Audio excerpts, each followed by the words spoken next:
à la tempérance, la patience, à la patience, la bonté, à la piété, à la piété, l'amour fraternel, à l'amour fraternel, la charité. Car si ces choses sont en vous, et ils sont avec abondance, elles ne vous laisseront point oisifs, ni stériles pour la connaissance de notre Seigneur Jésus-Christ. Mais celui en qui ces choses ne sont pas, est aveugle. Il ne voit pas de loin, et il a mis en oubli la purification de ses anciens péchés.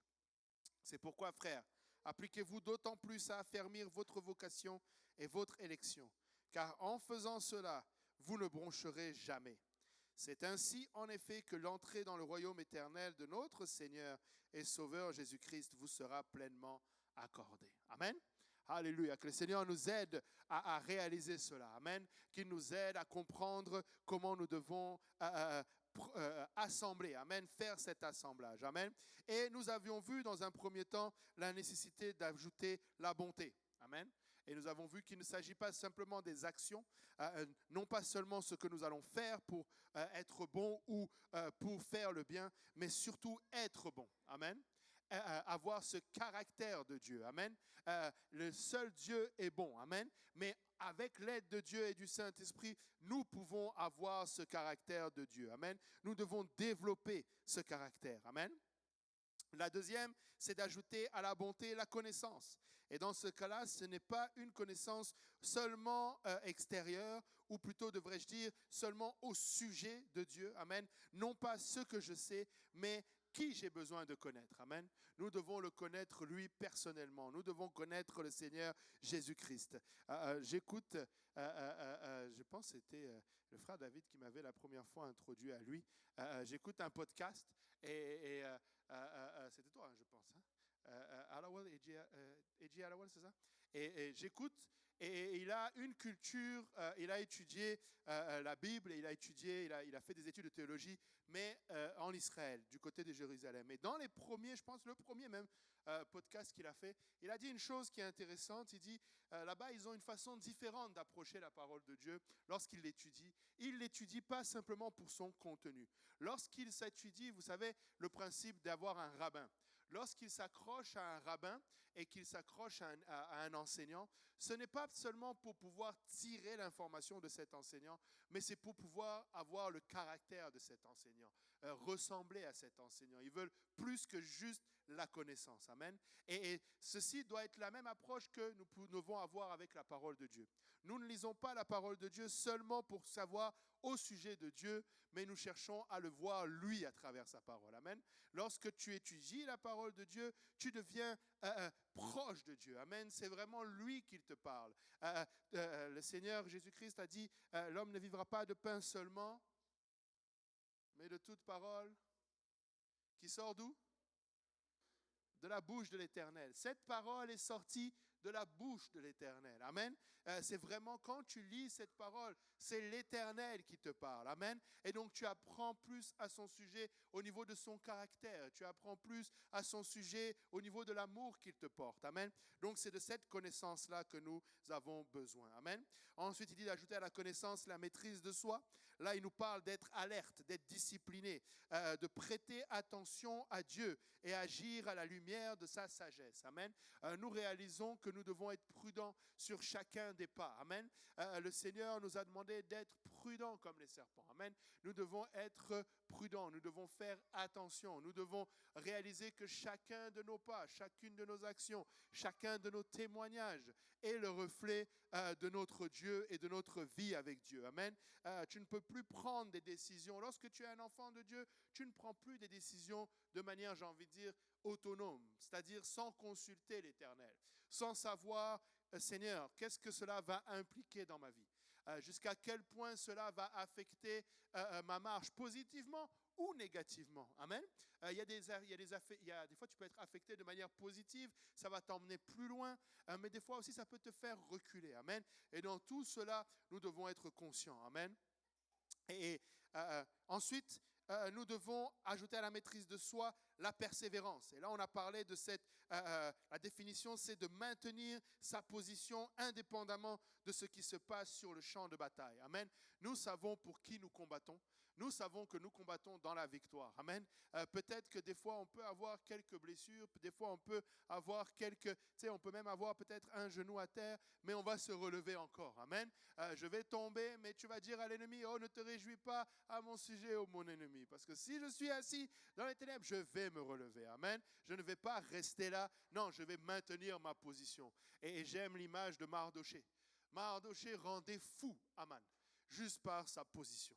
Juste parce qu'il était assis à la porte du roi et qu'il refusait de l'adorer. Lorsque Aman est invité au dîner d'Esther, il appelle sa famille, il appelle sa femme et ses amis et il commence à se vanter. Il commence à leur dire regardez tout ce que j'ai, regardez le roi même, regardez comment il m'a élevé. Même Esther, la reine, je suis le seul qui l'a invité. Mais il finit par dire tout cela n'est rien. Juste à cause de ce Mardoché-là. Amen. Tu dois tenir ta position. Amen. Tu dois persévérer. Amen. Ne laisse aucun pouce, aucun centimètre carré à l'ennemi. Amen. Nous allons tenir ferme. Nous allons persévérer. Amen.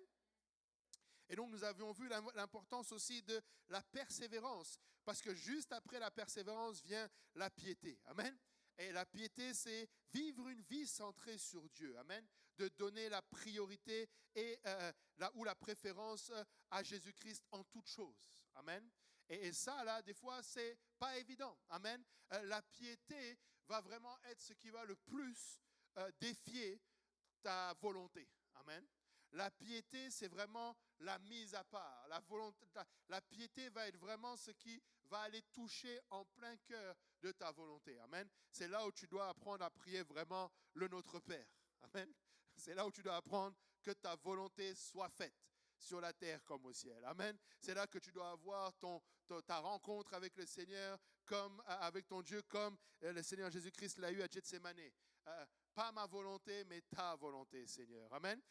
Tu as besoin de la volonté de Dieu. Amen. Et nous voulons la piété. Amen.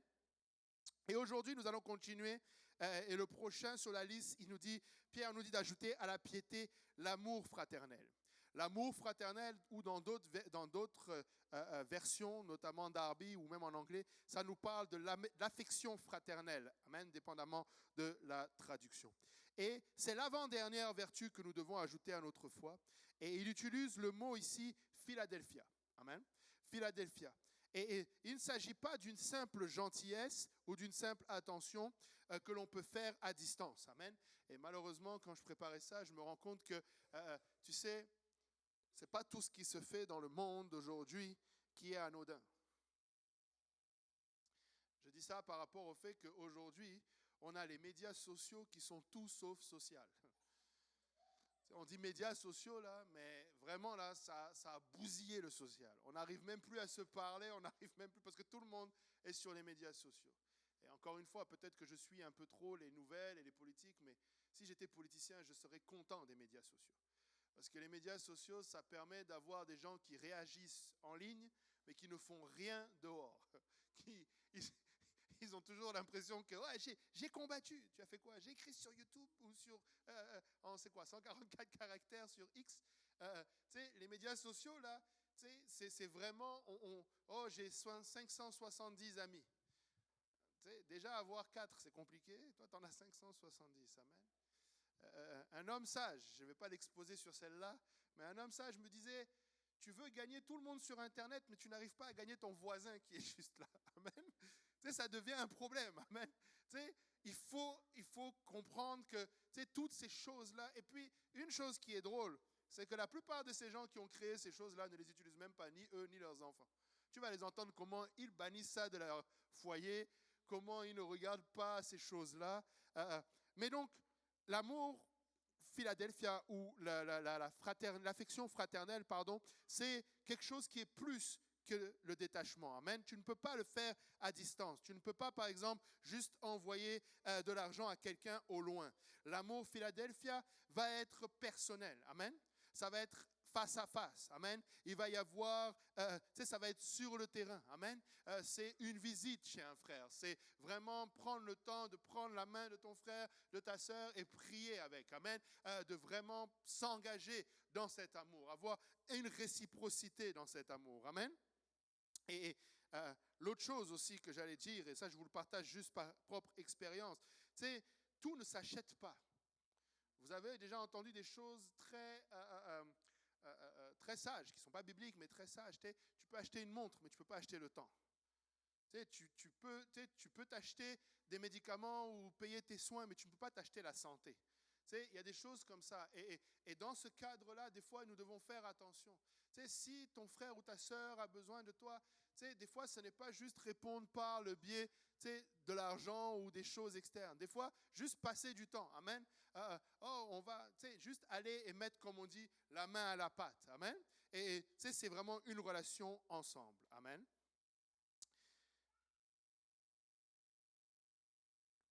Tout le monde est normal. Tout le monde est normal jusqu'à ce qu'on le connaisse.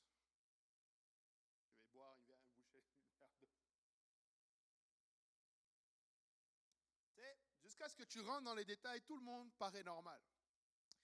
Mais une chose, c'est que si nous ne sommes pas prêts à supporter les inconvénients créés par les différences et les préférences de chacun, à ce moment-là, il va nous rester justement ce qu'on appelle juste la gentillesse. Mais ça serait triste de le remplacer par l'affection, la gentillesse, remplacer l'affection fraternelle par la gentillesse. Amen. Parce que nous avons besoin de ce pragmatisme. Amen. Nous avons besoin de cette relation personnelle. Amen. Malgré ce qui peut me déranger chez mon frère, chez ma sœur, je vais avoir quand même cet amour, cette affection personnelle. Amen. Regardez, dans le livre de la Genèse, Dieu pose des questions. Amen. Depuis le livre de la Genèse, Genèse 3,9, il pose la question « Où es-tu » à Adam. Amen. Dans Genèse 3, verset 11, il dit « Qui t'a dit que tu étais nu ?» Et il lui pose la question « As-tu mangé de l'arbre dont je t'avais défendu de manger ?» Genèse 3, verset 13, il demande à la femme « Pourquoi as-tu fait cela ?» Genèse 4, verset 6, il demande à Caïn « Pourquoi es-tu irrité et pourquoi ton visage est-il abattu ?» Genèse 4, verset 7, il dit « Si tu fais bien, ne seras-tu pas agréé ?» en parlant toujours à Caïn. Et Genèse 4, verset 9 nous dit, l'Éternel pose la question à Caïn, il lui dit « Où est Abel, ton frère ?» Amen. Maintenant, il est évident que dans toutes ces questions que l'Éternel a posées, et quand Dieu pose une question, il connaît déjà la réponse. Amen. Notre Dieu est omniscient, il connaît la réponse. Et lorsqu'il demande, c'est vraiment pour notre bénéfice. Amen. Ce n'est pas pour que lui puisse connaître la réponse, mais c'est pour nous susciter notre questionnement et à obtenir de notre part quelque chose. Mais dans Genèse 4, verset 9, après la question de l'Éternel, « Où est Abel, ton frère ?» il se passe quelque chose qui n'est jamais arrivé auparavant. Il arrive que pour la toute première fois, un être humain va poser une question au Tout-Puissant. Jusqu'à présent, aucun être humain ne l'avait fait, et le seul qui l'avait fait, c'était le diable, le serpent, qui avait osé remettre en question et poser une question sur les intentions de Dieu. Regardez Genèse 4, verset 9, cette fois-ci, Caïn répond « Suis-je le gardien de mon frère ?» Suis-je le gardien de mon frère? En réponse à « Où est Abel, ton frère ?» Et là, on voit que l'amour Philadelphia va toujours à l'encontre de notre volonté ou de notre farouche indépendance et notre individualité. Et la réponse à la question de Caïn, si c'est Philadelphia qui répond, va être « Oui, je suis le gardien de mon frère. » Amen. La réponse que Caïn aurait dû donner, ou s'abstenir même de poser, mais la réponse par l'amour Philadelphia va être « Oui, je suis le gardien de mon frère. » Regardez ce que nous dit Jacques 2, versets 15 à 16. Jacques 2, versets 15 à 16. Là, j'ai la version Darby, je pense là-bas aussi. « Et si un frère ou une sœur sont nus et manquent de leur nourriture de tous les jours, et que quelqu'un d'entre vous leur dise « Allez en paix, chauffez-vous et rassasiez-vous », et que vous ne leur donniez pas les choses nécessaires pour le corps, quel profit y a-t-il? Amen. Quel profit y a-t-il? Amen. Il faut leur donner, et si vous voulez voir cela aussi un peu plus loin, quand est-ce que la première fois ils ont su qu'ils étaient nus? Quelqu'un veut se lancer? Quand est-ce que dans la parole de Dieu, ils ont vu la première fois qu'ils étaient nus? Dans le jardin, dès qu'ils ont mangé. Amen. Donc c'était la première conséquence au péché. Amen. Et ce qu'on voit ici, c'est que si un frère et une sœur sont nus et manquent de leur nourriture, et que tu leur dises, allez en paix, chauffez-vous et rassasiez-vous, mais que vous ne leur donniez pas les choses nécessaires pour le corps, tu sais, même si tu les envoies quelque part, et je dis ça par rapport au fait qu'aujourd'hui, tu peux envoyer ton frère ou ta sœur ou quelqu'un trouver de l'aide, tu sais, dans un centre communautaire, ou tu sais, il peut trouver de l'aide quelque part. Mais les seuls qui ont la réponse à la nudité, c'est l'Église. Les seuls qui ont la réponse pour le péché, c'est l'Église. Amen. Nous devons aller au-delà. Voilà pourquoi nous devons prêcher l'Évangile. Amen. Nous sommes là, bien sûr, nous pouvons aider aussi au niveau de la nourriture physique, mais nous devons adresser surtout le péché. Amen. Nous devons pouvoir apporter la solution. Amen. Nous devons pouvoir témoigner à ton frère. Amen. Tu vas aimer ton frère. Amen. Tu vas aimer ta sœur et tu vas lui donner et avoir cette relation. Amen. L'amour Philadelphia, c'est aimer ce que Dieu aime, c'est-à-dire ton frère. Amen. Ton frère, et je pourrais dire aussi ta sœur. Amen. Pour alléger, j'ai dit juste ton frère, mais c'est ton frère et ta sœur. Amen. Lorsque tu as l'amour Philadelphia, tu vas aimer ce que Dieu aime. Amen. Dans le monde séculier de l'époque de Pierre, les Grecs utilisaient le terme Philadelphia pour parler d'une relation exclusive entre frères de même sang, de même parenté. Amen. Et c'était une façon de dire que le sang est plus épais que l'eau. Ils allaient utiliser le mot Philadelphia pour dire que, parce que nous sommes parentés, il y a un amour particulier. Amen. Mais l'Église du Nouveau Testament va prendre ce terme qui se voulait exclusif dans un lien de parenté et va le rendre plutôt inclusif. Et à ce moment-là, mon frère, ma sœur ne signifie plus juste un parenté de sang, mais quelqu'un qui est sous le sang de Jésus-Christ. Amen. À partir du moment où il est sous le sang de Jésus-Christ, il devient ce frère avec cet amour fraternel. Amen. Et tu vas le traiter comme ton frère. Amen. Tu vas te déranger comme un parenté. Amen. Tu vas prendre le temps d'aimer et de fraterniser et d'apporter cette affection. Amen. Et du coup, qui est mon frère? Ça devient toi. Amen. Qui est ma sœur? Ça devient toi. Amen. Ça devient ton voisin. Regarde ton voisin, dis-lui, c'est toi. Amen. Nous devons nous porter cette affection fraternelle. Nous devons avoir cet amour fraternel. Amen. Maintenant, ce ne sont pas tous les enfants de Dieu qui sont parfaits. Amen. Humainement parlant, peut-être que tu vas trouver beaucoup de défauts, jusqu'à aller dire que leur comportement te tape sur les nerfs. Amen. D'autres, tu veux carrément les éviter. Parfois même, tu vas te retenir, mais tu aimerais les remettre à leur place. Mais aimer Dieu, c'est aimer ce qu'il aime. Amen. Et je peux donc aimer pas ce qu'il aime. Amen. Tu peux aimer ton frère, tu peux aimer ta sœur, malgré ses défauts, malgré tout cela, parce que Dieu l'aime. Amen.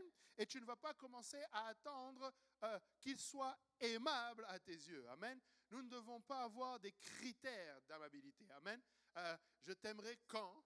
Je t'aimerai à ce moment-là. Non, amen. Tu aimes parce que c'est ton frère, amen, et que Dieu l'aime pareil, amen. 1 Jean 4, verset 20, nous dit, si quelqu'un dit « j'aime Dieu » et qu'il haïsse son frère, c'est un menteur. Car celui qui n'aime pas son frère qu'il voit, comment peut-il aimer Dieu qu'il ne voit pas? Amen. Comment on peut dire cela? Amen. Et permettez-moi de dire, pour les plus théologiens d'entre nous, où on va aller chercher qu'est-ce que dans le grec veut dire aimer son frère ou aimer Dieu. On peut aller jusqu'au point de dire que tu ne peux pas dire que tu veux nécessairement que, tu ne vas pas trier les moments où tu aimes Dieu. Amen. Il y a des fois, là, quand tu lis la parole de Dieu, là, tu ne vois pas nécessairement le même amour partout. Amen. C'est quand tu lis Jean 3,16, car Dieu a tant aimé le monde qu'il a donné son Fils unique. Tu vois un amour. Mais quand tu vois Dieu frapper quelqu'un dans l'Ancien, tu ne vois plus l'amour. Et par contre, la Bible dit qu'il châtie ce qu'il aime.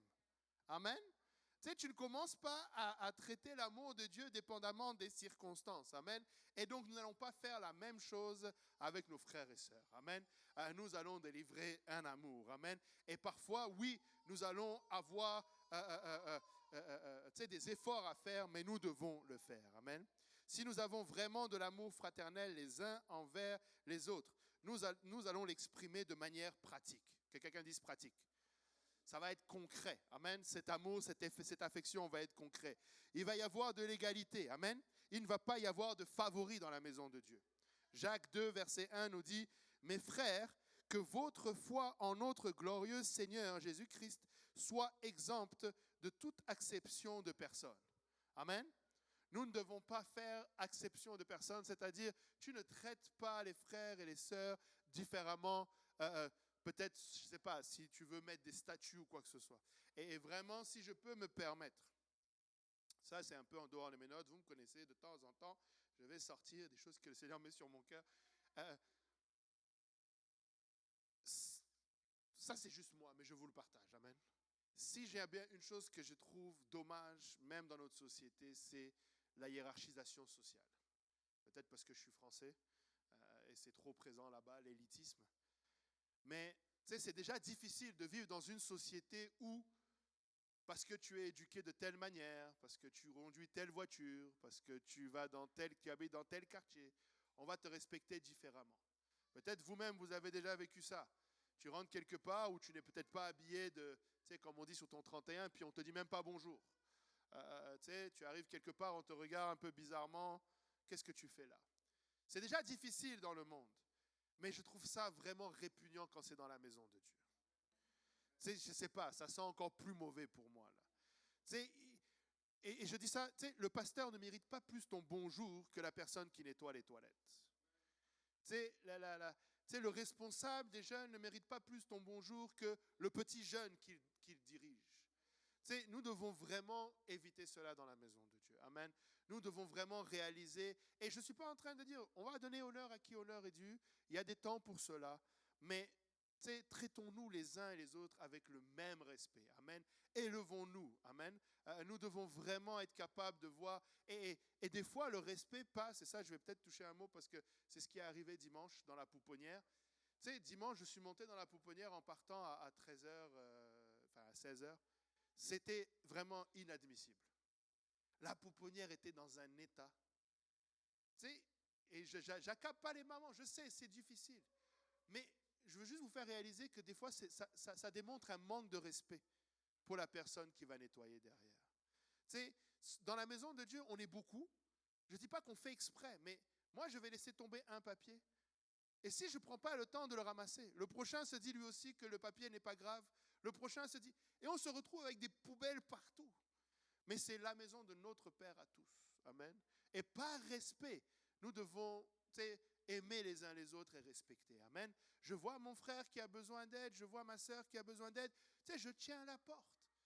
Dans la maison de Dieu, là, tu vois, même si c'est loin, en tout cas, ça c'est moi, mais peut-être j'exagère, vous allez me dire, mais tiens à la porte. En plus, surtout quand il fait froid. Tu vois quelqu'un qui porte aide. Amen. Et encore plus, il faut que ça commence entre nous. C'est ça que je veux dire. Amen. Je peux comprendre, et c'est des choses qui peuvent arriver dans le monde, et ils ont besoin de connaître l'amour de Dieu, mais nous l'avons expérimenté. Amen. Donc, entre nous, traitons-nous comme cela. Amen. Alléluia. L'unité. L'unité. De manière pratique, s'il y a l'amour fraternel, il va y avoir l'unité. Amen. Ce que nous avons en commun est plus grand que tout ce que nous n'avons pas en commun. Amen. Jean 17, 21 nous dit « Afin que tous soient un, comme toi, Père, tu es en moi, et comme je suis en toi, afin qu'eux aussi soient un en nous, pour que le monde croie que tu m'as envoyé. » Amen. Il va y avoir des préférences. Amen. Il y en a qui peuvent agir d'une manière ou d'une autre. Mais on ne va pas mettre la division au milieu de nous et créer des clans. Amen. L'unité est importante. Amen. Le Seigneur veut que nous soyons un. Amen. Nous allons avoir l'unité ensemble. Amen. C'est pourquoi, vous allez voir des fois, surtout si vous voyagez, peut-être que vous allez voir que dans certaines églises, les murs ne sont pas roses, ils sont bleus. C'est correct. Amen. Bon, c'est pas rose, c'est pourpre. Et je veux dire, des fois, il peut y avoir des différences. Mais la doctrine reste la même. Il prêche un seul Dieu, un seul baptême, une seule foi. Et nous allons rester dans l'unité. Amen. Nous n'allons pas commencer à créer de la division. Nous avons un ministère de réconciliation. Amen. Pratico-pratique, l'amour fraternel, et il va y avoir l'amitié. Amen. C'est-à-dire un fort désir d'être ensemble avec d'autres croyants. Philippiens 4, verset 1. C'est pourquoi, bien-aimés et très chers frères, vous qui êtes ma joie et ma couronne, demeurez ainsi fermes dans le Seigneur, mes bien-aimés. Amen. Nous devons cultiver l'amitié. Amen. Je vous renvoie aux archives J. Péniel sur l'amitié, la table ronde qu'il y avait eu. Amen. Nous avions couvert cela. Amen. Et tu sais, nous devons cultiver l'amitié. Amen. Vraiment, l'amitié, tu sais, ça se cultive. Amen. Tu sais, il faut être intentionnel pour cela. Amen. Servir, se faire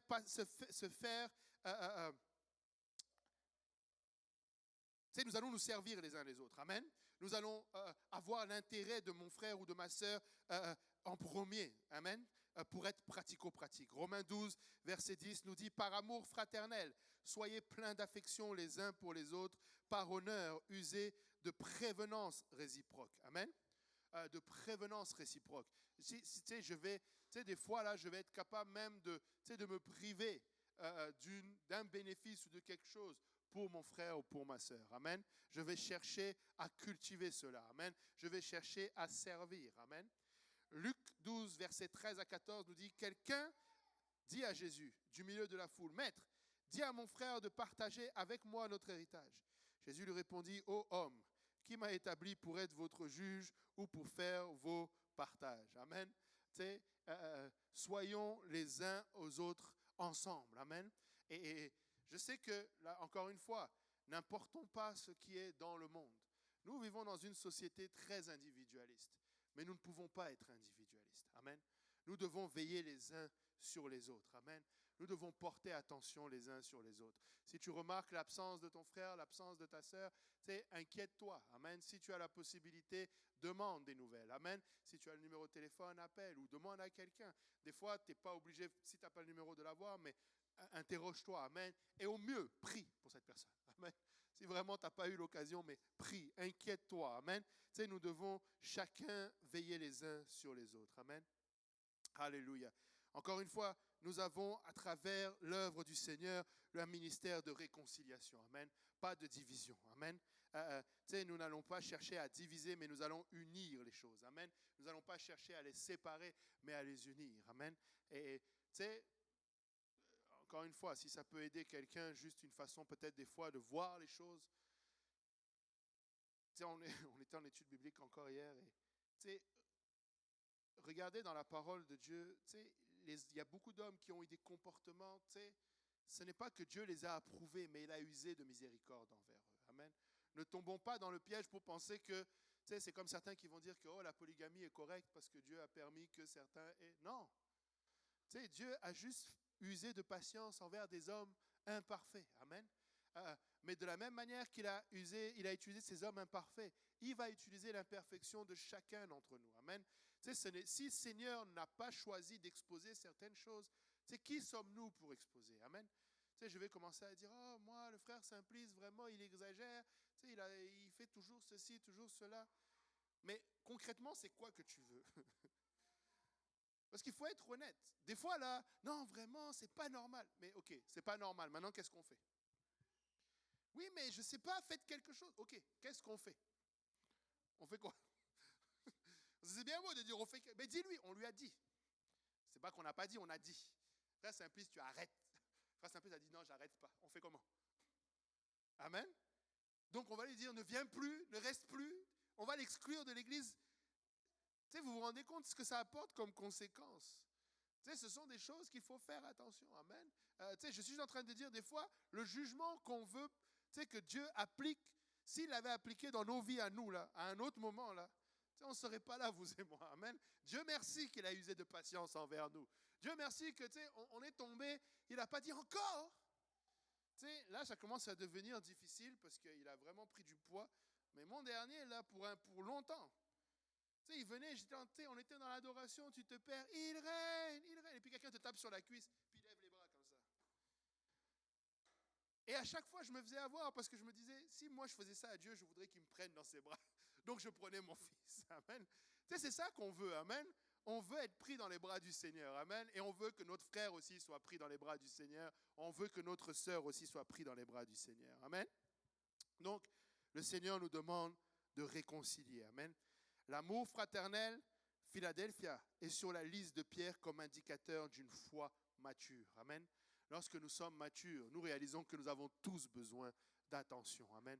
Je me rappelle, il y a quelques années de cela, la sœur Aimée, l'épouse du pasteur Serge, avait partagé une photo, je ne sais plus c'était dans quel contexte, mais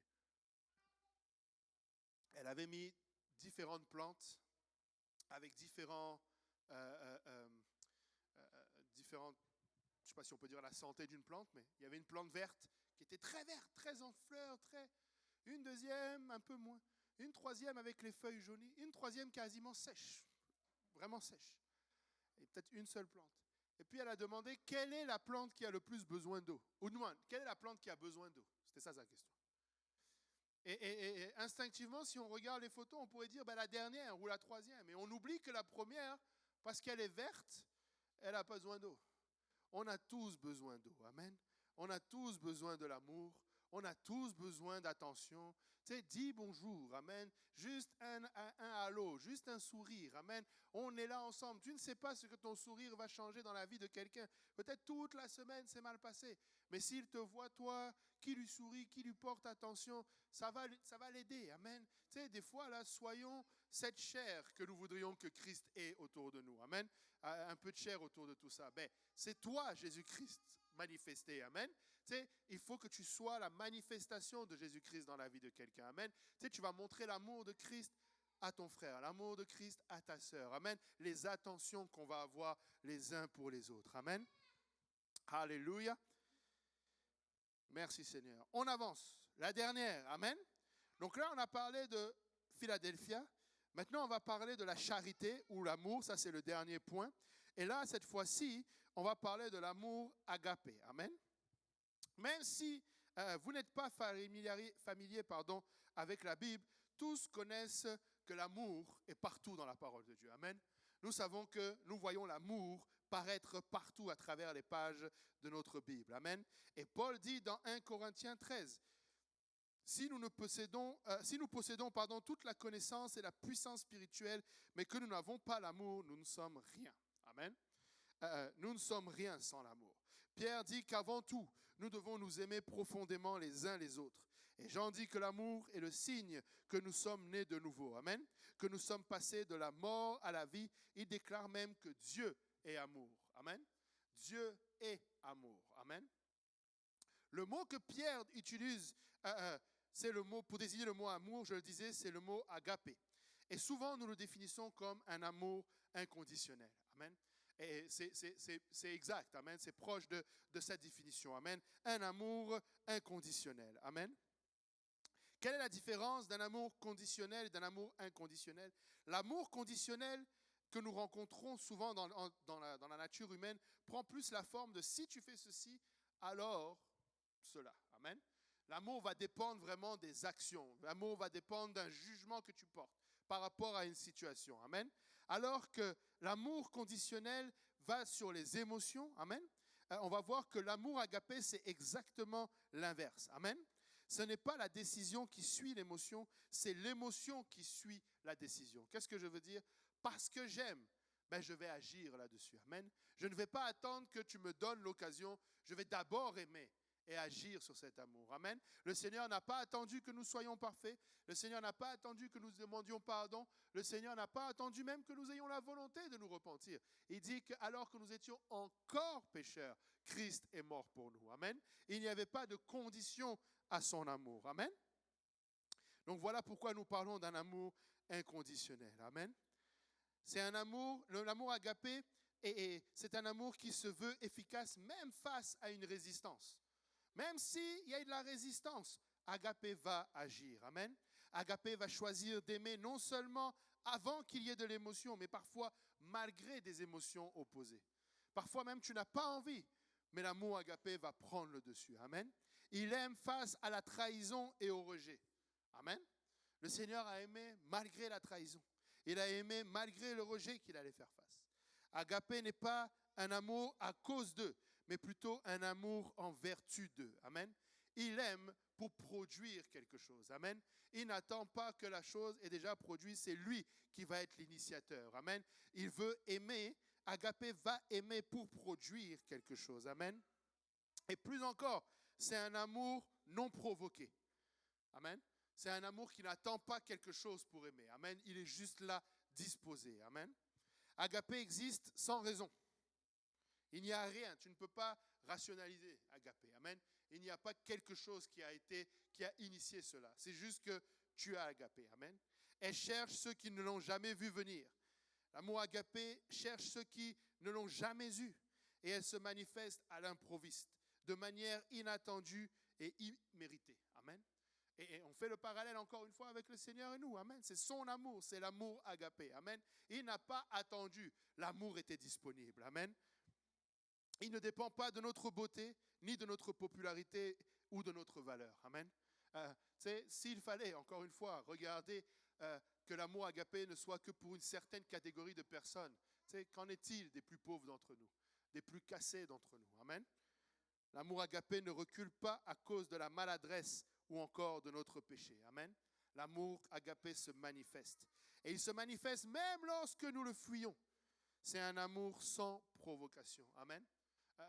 L'amour est là. Dieu manifeste son amour. On ne peut pas tomber ou sortir, c'est-à-dire aller hors de l'amour agapé. Amen. Parce que le Seigneur a choisi de nous aimer.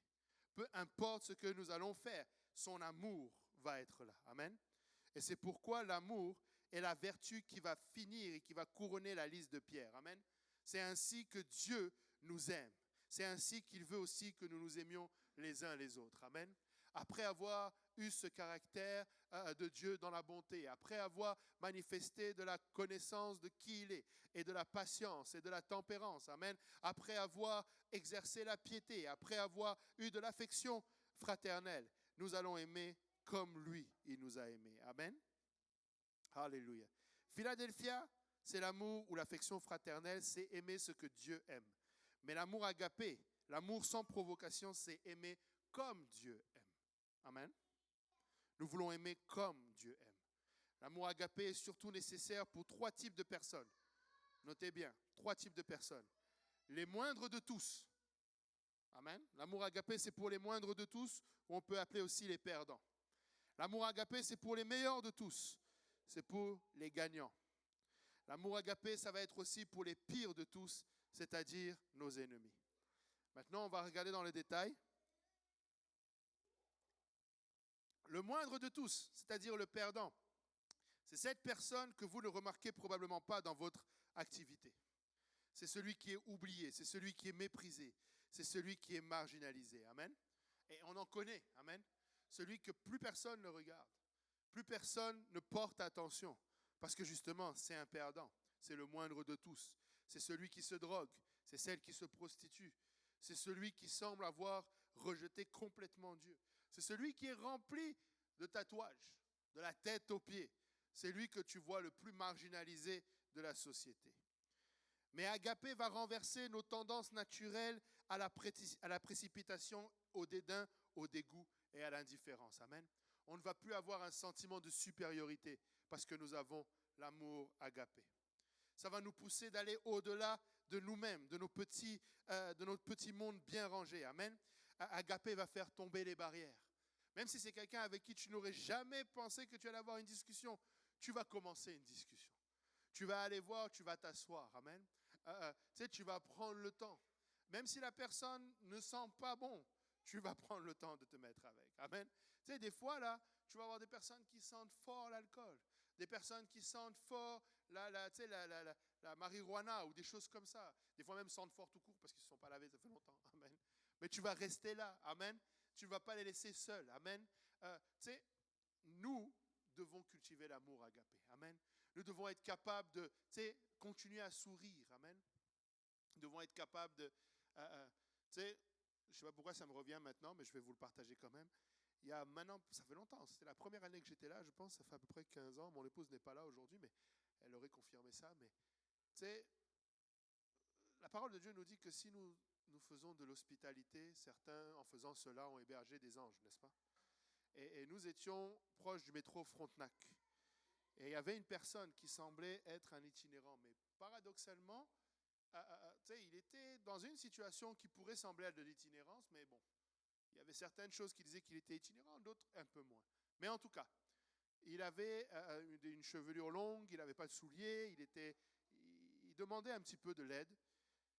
Et puis, il nous a demandé, on était proche d'un McDo, je pense, et du coup, on lui a acheté de la nourriture. On est allé, on a acheté de la nourriture, on lui a donné. Et puis, au début, on l'a juste donné, et puis on est parti. Et puis là, on s'est retourné, on a dit non, je pense que c'est mon épouse qui a dit, attends.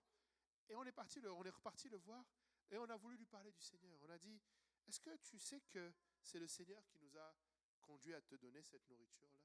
Il dit oui. Et il dit, je pense qu'il dit ah merci, quelque chose comme ça. Il dit, est-ce que tu connais Jésus-Christ? Il dit oui. Mais quand il dit oui, c'est comme il bloque, puis son visage était différent. Tout ça pour dire qu'on s'est retourné, on a dit ok, ben en tout cas, sache que je ne sais plus qu'est-ce qu'on a dit, on est parti. Et 2 secondes plus tard, on se retourne, la personne n'était plus là. Est-ce que c'était un ange?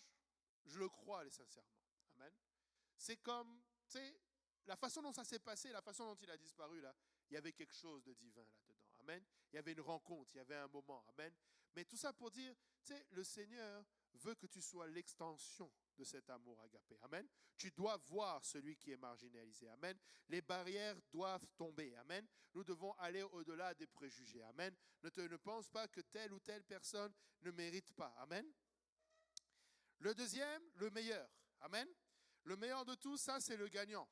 À l'inverse, c'est cette personne qui fait beaucoup mieux que toi. Amen. C'est la personne que vous et que tout le monde est susceptible de remarquer. Celle que tout le monde va même essayer de concurrencer ou parfois même de s'opposer.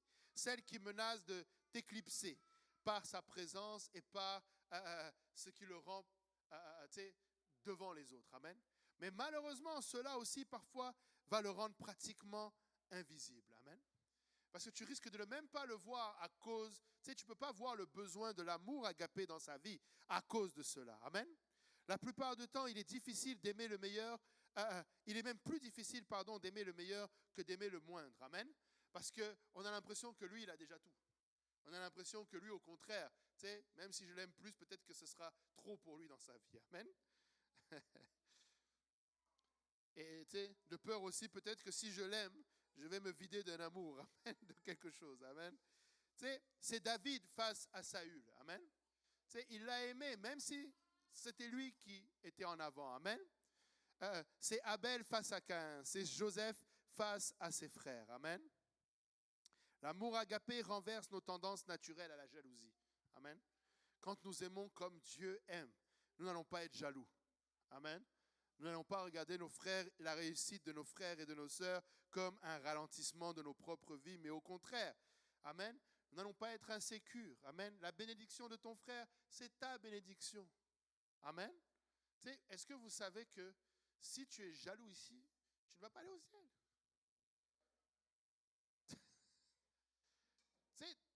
Quand nous allons passer devant le tribunal de Christ là, et que nous allons voir les récompenses, tu n'auras pas la jalousie dans ton cœur. Il ne faut pas qu'il y ait la jalousie. Amen. Là, tu vas commencer à voir, donc le frère Johan, il a gagné. Et pourtant, moi, quand j'étais là-bas, je voyais rien. Il ne faut pas avoir de jalousie entre nous. Amen. La réussite de mon frère, c'est ma réussite. La promotion de ma sœur, je suis promu avec elle. Amen. Je vais encourager. Amen. Nous sommes ensemble dans le royaume de Dieu. Amen.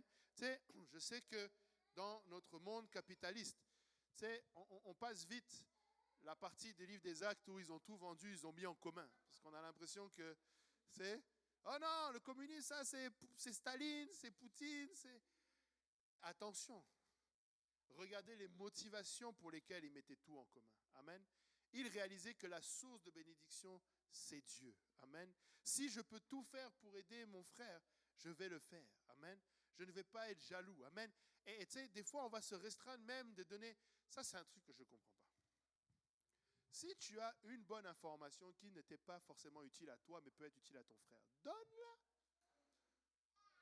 Je ne vais pas la donner parce que sinon, c'est lui qui va avoir la promotion. Donne-la. Je veux dire, réjouis-toi qu'il avance. Amen. Tu sais, j'ai tendance à penser que, tu sais, moi, que souvent, dès que je vois une bonne affaire quelque part, je vais appeler quelqu'un. Tu sais, j'ai vu ça. Ça peut servir à qui? Tu sais, Tu sais, j'avais dit à quelqu'un, là, il a un appartement, je ne vais pas dire qui, parce que sinon vous allez... Tu sais, il a un appartement, un 3,5 très bien placé pour $700 par mois. Voilà, c'est tout le monde. Je lui ai dit, le jour où tu pars, tu me dis, comme ça, je le replace quelque part. Tu sais, il faut que ça reste entre nous, entre guillemets. Mais je n'ai pas besoin, moi, d'un 3,5 là. Je ne peux pas rentrer 8 personnes dans un 3,5. Mais si mon frère peut aller dans ce 3,5 là, je suis content. Amen. Tu sais, si je connais quelque chose de bon, je partage. J'ai une bonne adresse, je partage. C'est aussi ça, mettre en commun nos efforts. Amen. Tu sais, nous ne devons pas nous tirer vers le bas, mais nous devons nous tirer vers le haut. Amen. Et donc, tu sais, l'amour agapé ne va pas mettre cette barrière-là. Amen. Va aller au-delà de notre tendance, je disais, naturelle à la jalousie, à l'infériorité ou à l'insécurité. Amen. Elle va nous permettre, l'amour agapé nous permet d'applaudir. Amen. Au lieu de railler. Amen. Tu vas être content, tu vas être fier de ton frère, fier de ta sœur. Amen. L'amour agapé nous permet de devenir un fan au lieu de critiquer. Certainement lui encore, ou elle encore. Non. Amen. Dieu est bon, Dieu a béni ton frère, Dieu a béni ta sœur. L'amour agapé. Amen. Alléluia. L'amour agapé, c'est comme Jonathan l'a fait lorsque David est arrivé et a pris sa place. Amen. Il l'a poussé, il l'a aidé, il a créé les conditions aussi nécessaires pour cultiver cela. Amen. Et laissez-moi vous dire, ça se cultive dans les petites choses. Amen. Il ne faut pas attendre les grandes choses, dans les plus petites choses. Amen. Ensuite, la dernière catégorie dont on a parlé, c'est le pire, c'est-à-dire l'ennemi. Amen. Ça, c'est la personne que vous avez le moins de raisons d'aimer et le plus de raisons d'haïr. C'est la personne qui vous a trahi, celle qui vous a blessé, celle qui vous a volontairement fait du mal, celle qui vous a embarrassé, qui n'a pas été sensible et qu'au contraire, elle vous a pris même quelque chose de précieux. Amen. Ça, c'est celle dont on a les listes en caractère gras soulignées quelque part. Amen. Celle dont on n'oublie pas. Amen. Mais l'amour agapé exerce un pouvoir plus puissant que notre soif de justice. Amen. Lorsque tu aimes, ça va au-delà de ta soif de justice. Ça va au-delà de notre désir de vengeance. Amen. Tu sais, le sang d'Abel crie vengeance, mais le sang de Christ crie plus fort. Amen. Et il crie la rédemption. Amen. Il crie le pardon. Amen. Alléluia. C'est l'amour agapé qui nous pousse véritablement à pardonner. Amen. Je parlais avec ma nièce aujourd'hui, on faisait l'étude biblique et justement, elle était arrivée à une conclusion. Des fois, il faut arriver à des bonnes conclusions comme ça. Tu sais, pardonner, là, ce n'est pas humain. Amen. Ça prend l'amour de Dieu pour pardonner. Mais Dieu nous le donne. Amen. Tu sais, il nous le donne. On peut y arriver. Amen. Avec l'aide de Dieu, tout peut être pardonné parce que lui, il peut tout pardonner. Amen. Il n'y a rien. Et des fois, tu sais, si le frère Moria était là, peut-être qu'il nous aurait raconté celle-là. Tu sais, je ne sais plus dans quelle ville en Inde, lui qui a étudié en Inde, il disait qu'il y avait un missionnaire là-bas. Et tu sais, à un moment donné, l'église avançait, grandissait, puis ça dérangeait certains fanatiques là-bas. Et c'est arrivé au point où, je ne sais plus si c'est des fanatiques hindous, je ne sais plus si c'était des fanatiques musulmans, bref. Mais à un moment donné, ils ont brûlé la voiture du prédicateur, du missionnaire avec leur enfant dedans. Ils sont morts. Mais la mère ou la femme du missionnaire a pardonné. Elle leur a dit, non, parce qu'on leur avait même donné, on lui avait conseillé de partir. Elle a dit, non, je ne pars pas. Dieu nous a appelés ici et je pardonne à tous ceux qui ont fait cela. Amen. Et je vous dis, ils ont eu le plus grand réveil qu'ils n'ont jamais eu. Amen. Parce que l'amour agapé a été manifesté. Amen. Et ce sont des choses que seul Dieu peut faire. Amen. Mais nous pouvons prier. Amen. Si tu as un manque de pardon dans ton cœur, prie Dieu. Il va te relâcher. Amen. Il va t'aider à arriver à cet endroit-là où tu vas pardonner. Amen. Où tu vas réussir à bénir au lieu de maudire ou au lieu de haïr. Amen. Nous devons bénir. Amen. C'est Dieu qui va travailler en nous pour accomplir cela. Amen. Nous devons pardonner. Regardez Matthieu 5, versets 43 à 48. Matthieu 5, versets 43 à 48. La Bible nous dit, vous avez appris qu'il a été dit, tu aimeras ton prochain et tu haïras ton ennemi. Mais moi, je vous dis, aimez vos ennemis. Bénissez ceux qui vous maudissent. Faites du bien à ceux qui vous haïssent et priez pour ceux qui vous maltraitent et qui vous persécutent, afin que vous soyez fils de votre Père qui est dans les cieux. Car il fait lever son soleil sur les méchants et sur les bons. Il fait pleuvoir sur les justes et sur les injustes. Si vous aimez ceux qui vous aiment, quelle récompense méritez-vous? Les publicains aussi n'agissent-ils pas de même? Et si vous saluez seulement vos frères, que faites-vous d'extraordinaire? Les païens aussi n'agissent-ils pas de même? Soyez donc parfaits comme votre Père céleste est parfait. Amen. Alléluia. La grâce demande plus. Amen. Mais le Seigneur va le faire. Amen. Si nous sommes volontiers de le laisser agir. Je partageais cela. Quelqu'un m'a appelé, il me demande, ils avaient un débat sur tendre l'autre joue. Si on te frappe sur la droite, tu dois tendre l'autre. Il me demandait comment, si c'est écrit en grec, en hébreu, et comment on doit comprendre ça théologiquement parlant. Et je lui ai dit, ça veut dire que si on te frappe sur la joue droite, tu tends l'autre joue. Amen. Et là, on commençait, tu sais, parce que justement, oh, mais est-ce que ça veut dire que si quelqu'un vient chez toi et qui commence à maltraiter un enfant, tu lui donnes un deuxième enfant? Et déjà, le Seigneur n'a pas dit, si on te donne un enfant, donne un deuxième enfant, parce que même s'il disait ça, je l'aurais fait. Mais il a dit tendre l'autre joue. Amen. Mais le point, c'est de comprendre. Et je veux juste, des fois, qu'on évite de bâtir sur une fausse fondation. Amen. Je dois arriver à cette place où si on me frappe sur la droite, je tends la gauche. Ça, c'est mon objectif. Amen. Vous ne remettez pas en question ce que le Seigneur a dit à ce moment-là. Amen. Et ce que je veux dire par là, c'est que dans le passage que l'on vient de lire, il nous a dit d'aimer nos ennemis. Oui, mais des fois, il faut que je... Non, il n'y a pas de raison de ne pas aimer nos ennemis. Amen. Ça doit être mon objectif. Amen. Maintenant, bien sûr que c'est un processus. On ne te dit pas que quelqu'un vient, il t'insulte maintenant. Ah, je t'aime. Non. Bien sûr que d'abord, tu vas passer par l'étape où ça te fait mal. Tu vas poser la question, mais qu'est-ce que je t'ai fait? Et il continue de t'insulter. Tu dis, ah. D'abord, il faut digérer l'information d'abord. Mais éventuellement, après cela, je commence déjà à rebâtir parce que je veux aimer. Je ne rentre pas à la maison et puis j'encadre. Elle m'a dit ça, avec ça. C'était à telle heure, dans tel endroit. Tu commences à prendre tous les détails pour ne pas oublier. Tu fais un monument. Au lieu de faire 12 pierres pour te rappeler du passage du Jourdain, tu fais 12 pierres pour te rappeler que les insultes qu'on t'a fait.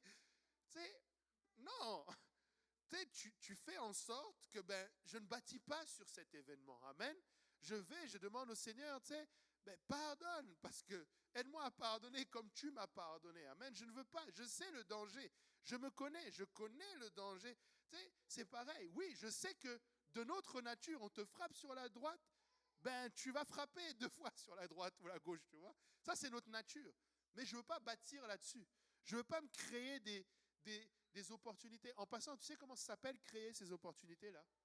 Donner accès au diable. Des fois, on va juste dire une phrase. La prochaine fois qu'elle me parle, elle verra. Laisse, le diable, tu viens de lui donner une belle opportunité. Tu as donné ça. La prochaine fois qu'il dit ça, je vais répondre. Il va y avoir une prochaine fois. C'est sûr, le diable va essayer d'avoir une prochaine fois pour toi. Amen. Il faut,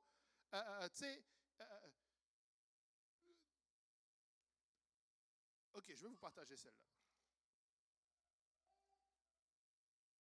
2010. Je viens d'avoir mon... Keith est né en 2010, mon deuxième garçon.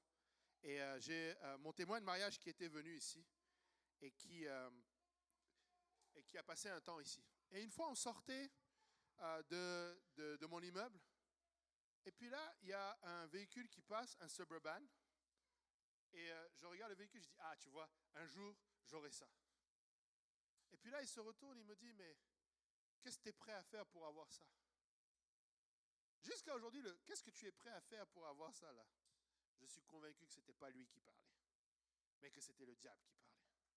Et je me suis retourné, Dieu merci, avec l'aide du Saint-Esprit, je lui ai dit rien. Je suis prêt à rien du tout. Si Dieu me le donne, alléluia. S'il ne me le donne pas, ben alléluia pareil, gloire à Dieu. Ne donnez pas accès au diable. Des fois, une petite phrase. Tu sais, tu vas dire juste une chose. Le diable va dire, oh, tu sais, je suis prêt à tout pour ça. Non, tu n'es pas prêt à tout. Amen. Tu ne veux pas être prêt à tout. Amen. Tu ne veux pas donner accès au diable. Tu sais, la vie et la mort, le pouvoir de la vie et la mort sont sur notre langue. Amen. Nous devons faire attention. Amen. Donc, bâtissons sur ce que le Seigneur nous a dit ici. Tu sais, il nous dit, aimez vos ennemis. Bénissez ceux qui vous maudissent. Ouais, mais comment tu fais? Tu bénis. Seigneur, bénis-le. De toute façon, bénir, ça ne veut pas dire... Quand on dit bénis, c'est quoi? On parle, on dit Seigneur, bénis-le. Seigneur, fais. Seigneur, tu bénis. Amen. Priez pour ceux qui vous maltraitent et vous persécutent. Tu pries. Tu ne te dis pas, non, pas aujourd'hui, Seigneur. Là, mon cœur n'est pas encore à la bonne place. Reviens demain. Non. Seigneur, tu sais, quelqu'un t'a persécuté, tu pries pour lui. Amen. Dans l'église, hors de l'église, dans la famille, direct, indirect, super indirect, tu pries. Amen. Il nous dit que nous, afin que vous soyez fils de votre Père qui est dans les cieux. Amen. Et qui fait lever son soleil sur les méchants et sur les bons. Amen. Tu sais, il ne traite pas indifféremment, il les fait lever de la même manière. Amen. Donc je veux juste dire, ne bâtissons pas sur autre chose. Amen. Enfin, 1 Jean 4, verset 18. 1 Jean 4, verset 18. Nous dit, la crainte n'est pas dans l'amour, mais l'amour parfait bannit la crainte. Car la crainte suppose un châtiment. Celui qui craint n'est pas parfait dans l'amour. Amen. Vous savez ce que ça veut dire? Ça veut dire que je ne vais pas anticiper de me faire blesser. Je ne vais pas anticiper une deuxième rechute de mon frère ou de ma soeur. Non, mais regarde, si je donne encore accès, il va encore en profiter. N'anticipe pas. Aime. Amen.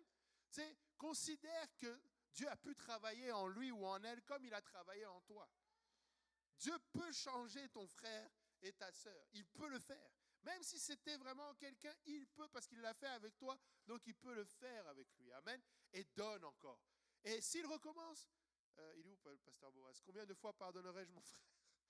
Il faut sortir ta guitare là. Tu sais, nous devons pardonner encore et encore.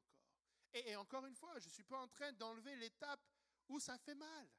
Je ne suis pas en train d'enlever l'étape où on va devant le Seigneur et on dit, Seigneur, jusqu'à quand le méchant prospérera? Jusqu'à quand? Tu sais, moi je fais tout, j'essaye, puis là, je n'enlève pas cette étape-là. Mais fais-la vraiment. Amen. Va vraiment prier ton Dieu. Amen. Va lui déverser ton cœur. Va lui dire, Seigneur, j'ai mal. Tu sais, n'enlève pas ses sentiments. Amen. Je ne sais plus pourquoi, une fois, j'étais quelque part, et c'est comme si, tu sais, la discussion tournait autour de, des fois, bref, le résumé de la discussion, c'était limite, des fois, on ne peut pas aller devant le Seigneur. Non, on peut pleurer devant Dieu et dire, ça fait mal. Nous sommes, le Seigneur, là, quand il était à la croix, ça faisait mal. Il était à Gethsemane jusqu'à, il a agonisé, sa sueur s'est transformée à perler du sang. C'est pour te dire qu'il savait ce que ça allait représenter. Et il dit, je ne veux pas, mais seulement pas ma volonté, mais ta volonté. Tu peux aller jusque-là, Seigneur, je n'ai pas envie de pardonner. La vérité, là, ce que je veux, c'est que tu frappes mon frère, tu frappes ma soeur, que tu règles le problème, mais seulement pas ma volonté, Seigneur, ta volonté. Tu sais, déverse tout auprès de Dieu. Amen. Mais tu le fais, tu veux le processus final. Tu veux l'amour agapé. Tu veux pardonner. Tu veux qu'à la fin, tu sois pardonné, que ton frère ou ta sœur soit transformé et qu'ensemble nous allions au ciel. Amen. Tu sais, on ne veut pas, même notre pire ennemi, comme on dirait, qu'il aille en enfer. Amen. C'est trop long, trop douloureux. Amen. Tu sais, non, nous voulons du changement. Amen. Même les pires ont besoin de changement. Amen. Alléluia. Est-ce qu'il y a des questions? Alléluia. Nous arrivons à la fin, amen, de notre étude. Amen. Nous avons vu que nous devons ajouter. Amen. Nous avons vu Pierre nous dire que, premièrement, nous avons tout ce qu'il nous faut pour la vie et la piété. Amen. Encore une fois, frères et sœurs, nous avons tout. sais, je partageais avec, je pense que c'était avec le Bishop Kuhn, ou en tout cas, tu sais, nous sommes bénis de tous les enseignements que nous recevons. Amen. La parole de Dieu est riche. Sonde-la, médite-la. Tu sais, honnêtement, il faudrait que, tu sais, nous nous fâchions. Ça, c'est Magloire qui avait prêché. On doit se fâcher. Amen. Tu sais, regarde ton voisin, dis-lui, fâche-toi. Fâche-toi dans quel sens? Fâche-toi dans le sens que nous ne pouvons pas échouer. Amen. Tu sais, si nous échouons, là, on doit être fâché. Parce qu'on a trop de choses, tu sais, bonnes pour échouer. Nous avons les enseignements qui sont là. Nous avons tout pour réussir. Nous avons les enseignements pour avoir des familles en santé. Nous avons des enseignements pour avoir des enfants, des jeunes en santé, spirituellement parlant. Nous avons, tu sais, nous avons tout. Amen. Pierre dit vraiment, nous avons tout en ce qui concerne la vie et la piété. Amen. Tu sais, je partageais avec la sœur. Ça m'a échappé. Elle était là dimanche. Elle témoignait comment. C'est une sœur québécoise. Elle était assise sur le côté ici, là, dimanche à 16h quand on mangeait. Et elle était. J'ai oublié son nom. Elle est. Il y a 10 ans de cela, le pasteur Serge avec le pasteur. Le pasteur Benji. Je pense même qu'il y avait un groupe, il y avait Maureen aussi, la sœur Maureen qui allait. Vous vous rappelez du ministère de prison? Et ils allaient au ministère de prison. Avant, la prison des femmes était ici sur Henri Bourassa. Maintenant, c'est rendu à Laval. Et donc, ils étaient partis prêcher dans les prisons. Et elle est un des fruits de ce ministère-là. Elle dit qu'elle était justement en prison. Et elle me dit que je ne sais plus combien, mais en tout cas plus de la moitié, voire les 2/3 de ceux qui sont en prison pour femmes, c'est pour alcool au volant. Parce qu'apparemment, au Québec, quand tu te fais attraper 2 fois, je pense, c'est automatiquement 6 mois ou 1 an ferme, quelque chose comme ça. Et donc, elle était en prison. Et c'est là-bas où elle a reçu le Saint-Esprit. Et en sortant, elle a été baptisée au nom de Jésus-Christ. Et elle dit comment sa vie a été transformée depuis 10 ans. Et une chose qu'elle a dit, elle était choquée d'arriver à l'église, une église qui prêche qu'on ne boit pas. Elle dit, parce que la plupart des églises, c'est correct de boire. Et moi qui ai un problème avec ça, c'était la première fois que j'arrive là et qu'on nous dit non, un enfant de Dieu ne boit pas. Amen. Tu sais, nous avons tout concernant la piété. Tu sais, nous ne pouvons pas échouer. Nous avons vraiment tout en ce qui concerne la vie et la piété. Amen. Et par la grâce de Dieu, nous avons vu dans cette étude l'assemblage qui est nécessaire. Amen. Nous allons ajouter à notre foi. Amen. Nous allons ajouter la bonté. Nous allons ajouter, alléluia, je vais reprendre la liste pour ne pas faire d'erreur. Il dit d'ajouter à la foi, à votre foi, la vertu, la science, la tempérance, la patience, la piété, l'amour fraternel et l'amour fraternel, la charité. Et pour terminer, je veux juste vous emmener sur le verset 10. Il dit, c'est pourquoi, frères, appliquez-vous d'autant plus à affermir votre vocation et votre élection céleste. Car en faisant cela, vous ne broncherez jamais. Amen.